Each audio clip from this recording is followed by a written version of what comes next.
आइए जानते हैं अभिकेंद्रीय बल। देखेंगे जब कोई वस्तु किसी वृत्ताकार पथ पर गतिशील होती है तो उसकी वृत्तीय गति को कायम रखने वाली बल को ही क्या कहते हैं? अभिकेंद्रीय बल कहते हैं। यानी जब कोई वस्तु किसी वृत्ताकार पथ पे चलती है तो उस वृत्तीय गति को कायम रखने वाली बल को ही क्या बोलते हैं? आप बोलते हैं अभिकेंद्रीय बल। अभिकेंद्रीय बल का अर्थ होता है, अभी मतलब क्या होता है? अभी मतलब क्या होता है? अंदर। अभी मतलब क्या होता है? अंदर। क्या होता है? अभी मतलब अंदर। यानी किसके अंदर? यानी यहाँ पर केंद्रीय, यानी केंद्र के अंदर जो बल, यानी देखेंगे ये केंद्र के अंदर जो बल काम करता है उसी को क्या कहते हैं? ये देखिए ये क्या है कि ये चक्का है, ये चक्का है गोल, ये चल रहा है, ये चक्का है ये गोल चल रहा है। ये देखेंगे बाहरी जो यहाँ पे बिंदु जो दिया, चाहे कोई पदार्थ लगा हुआ है, ये बाहर की ओर बल लगा रहे हैं, ये बाहर की ओर बल लगा रहे हैं। लेकिन यहाँ से कोई पदार्थ देखें, यहाँ से क्या होता है कि बल अंदर की ओर भी लगता है। तो जो अंदर की ओर बल लगता है उसी बल को क्या बोलते हैं? अभिकेंद्रीय बल या अभिकेंद्र बोलते हैं, अभिकेंद्र बल। लेकिन होता क्या है कि उसके बाहर भी बल लगते हैं, उसके बाहर बल लगते हैं, उसे क्या बोलते हैं? अपकेंद्रीय बल कहते हैं। क्या कहते हैं? तो अपकेंद्रीय बल कहते हैं। क्या कहते हैं? अपकेंद्रीय बल। यानी अगर किसी वृत्ताकार पथ के अंदर की ओर बल लगेगा तो अभिकेंद्रीय बल, अगर बाहर की ओर बल लगेगा तो अपकेंद्रीय बल कहेंगे। देखेंगे ना, यह बल हमेशा वृत्त के केंद्र की ओर लगता है। यह बल यानी अभिकेंद्रीय बल हमेशा वृत्त के केंद्र की ओर लगता है तथा इस बल के अभाव में कोई वस्तु किसी वृत्ताकार पथ पर नहीं चल सकती है। क्या है? इस बल के यानी अभिकेंद्रीय बल के अभाव में कोई वस्तु वृत्ताकार पथ पर नहीं चल सकती है।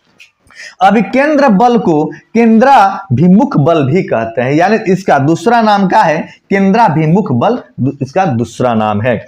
एक समान वृत्तीय गति में चाल और गतिज ऊर्जा नहीं बदलती है। यानी किसी वस्तु का, अगर मान लीजिए किसी वस्तु का एक समान वृत्तीय गति से वो चल रही है, कोई वस्तु एक समान वृत्तीय गति से चल रही है तो उसका चाल और गतिज ऊर्जा नहीं बदलती है। आइए अब जानते हैं इसका एग्जाम्पल यानी उदाहरण।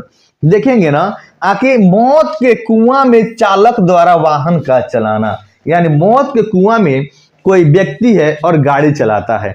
क्या है? मौत के कुआं में आप सर्कस देखे होंगे, आखिर क्या करता है? अपने जान के बाजी, अपने जान के दाव लगाकर और मौत के कुआं में गाड़ी यानी वाहन, कोई आप बाइक देखे या फोर व्हीलर देखे, चलाता है। लेकिन उसके बल जो है ना, अभिकेंद्रीय बल एक काम करता है जो केंद्र की ओर लगता है। ये देखेंगे पूरे दोनों हाथ छोड़ के मौत के कुआं में दोनों हाथ छोड़ के बाइक चला रहा है। क्या है? दोनों हाथ छोड़ के बाइक चला रहा है, जिसके अंदर क्या है? आखिर एक बल काम कर रहा है। वह बल कौन होता है? तो अभिकेंद्रीय बल होता है, जिसके कारण ये गिर नहीं पाता है।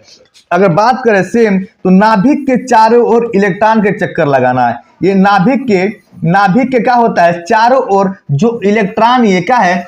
चक्कर लगा रहे हैं ना। यहाँ पर देखेंगे नाभिक के चारों ओर इलेक्ट्रॉन क्या होते हैं? चक्कर लगाते हैं और ये नाभिक के अंदर कभी नहीं गिरते हैं।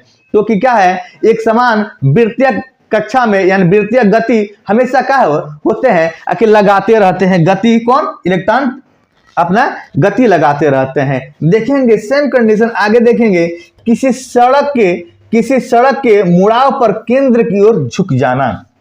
अगर बात करें ना, अगर सड़क पर चलते हैं तो सड़क पे ऐसे यानी केंद्र की ओर गाड़ी तेज रहती है तो क्या होता है? अगर केंद्र की ओर क्या होता है? झुक जाते हैं। केंद्र की ओर ऐसे झुक जाएंगे तो हम क्या होंगे? अगर केंद्र इधर होगा तो इधर झुक जाएंगे तो क्या होगा? ऐसे हम गिरेंगे नहीं ना। नहीं तो अगर झुके नहीं, अगर मुड़ाव को गाड़ी क्या होगा? अगर तेजी से हम ले जाएंगे तो गिर जाएंगे और खतरा भी हो जाएगा।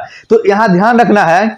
आके देखेंगे ना, आके किसी सड़क टर्निंग पे उसके केंद्र की ओर ढाल बना देना। देखेंगे यहाँ भी ढाल बनाया गया है, यहाँ भी ढाल बनाया गया है और यहाँ भी आपको स्पष्ट रूप से दिख रहा है। आके ढाल बना देना तथा केंद्र से बाहर की ओर उठा देना। यानी देखेंगे यहाँ केंद्र से बाहर की ओर उठा हुआ है। यहाँ भी देखेंगे केंद्र से बाहर की ओर उठा हुआ है, यानी केंद्र के अंदर आप देखेंगे एनएच पे जाइएगा ना, एनएच पे जाएंगे तो अंदर की ओर जो होगा ना, ऐसे थोड़ा सा क्या होगा कि अंदर की ओर ढाल बनेगा और केंद्र से बाहर की ओर थोड़ा उठा हुआ बनेगा, और गाड़ी जैसे चलती है ना तो पिछला चक्का हल्का सा क्या होता है, उठ जाता है, और ये होता है जो अंदर वाला चक्का होता है ना, जो बाएं वाला चक्का होता है ना, वो क्या होता है कम दूरी तय करता है, और बाहर वाला चक्का जो है ना ज्यादा दूरी तय करता है, और क्या होता है केंद्र के अंदर वो क्या होता है कि दब जाता है, और इसलिए गाड़ी पलट नहीं पाता। अगर गाड़ी पलटा दुर्भाग्यवश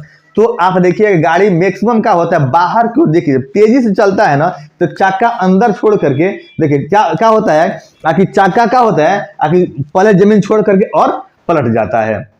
जिस तरह सिचुएशन रहेगा उस तरह वहां पे पलट जाएगा। क्या होगा, जिस तरह सिचुएशन रहा यहाँ पे देखेंगे ना, यहाँ पे जिस तरह सिचुएशन रहेगा, अगर मान ले चक्का ऊपर वाला अगर पहले जमीन छोड़ेगा तो क्या होगा, इधर पलट जाएगा ना, इधर ही पलटता है, उधर बहुत कम पलटता है, क्योंकि ब्रेक अनबैलेंस होता है तब गाड़ी क्या होता है, पलटता है, क्योंकि बल काम नहीं करता है तो पलटता है। चलिए धन्यवाद।